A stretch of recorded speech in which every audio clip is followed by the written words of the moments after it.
I think I know what bothers me about Spider-Man 2.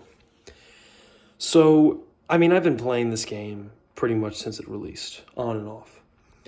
And I like a lot of the changes to the gameplay. I think they made the combat more fun. I think they made the swinging a lot more fun, though there are some changes to the combat that I'm a bit mixed on, but that can be an entirely different video. And that probably will be an entirely different video. But the story, I think the story for Spider-Man 2 is probably its weakest point. And I think the problem with it is they try to have their cake and eat it too. They try to do so much. They try to do Craven. They try to have the lizard in there. And then they also try to do Venom.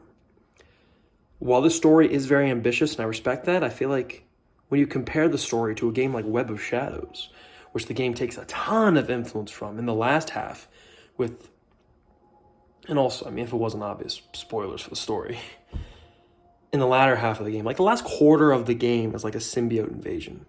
But if you think about it, in Web of Shadows, the last third of the game was a symbiote invasion. And even Web of Shadows, a game that had a lot of problems, like I love that game. It's probably like my favorite underrated Spidey game. The combat is perfection, and the swinging is also perfection. Other parts of it aren't nearly as good as the combat and swinging. And it's kind of like an uneven experience.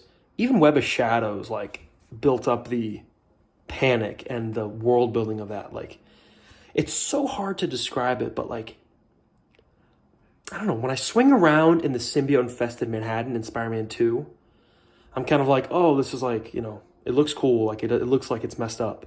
But like when I swing around in Web of Shadows, like the last third of that game, dude, it's like a horror game. Like, there's zombie symbiotes walking around, there's the brutes here and there, there's freaking S.H.I.E.L.D. dropping bombs to blow up symbiotes. Like, it's apocalyptic.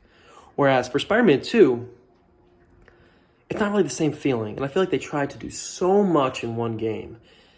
And I can talk about the game story again, probably in 5 other videos.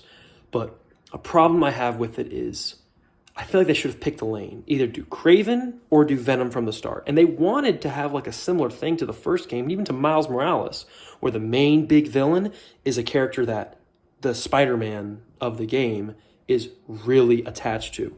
Otto in the first game, Peter's mentor. Finn in Miles Morales, Miles' friend from like childhood or middle school. And in this game, Harry Osborn, Peter's best friend.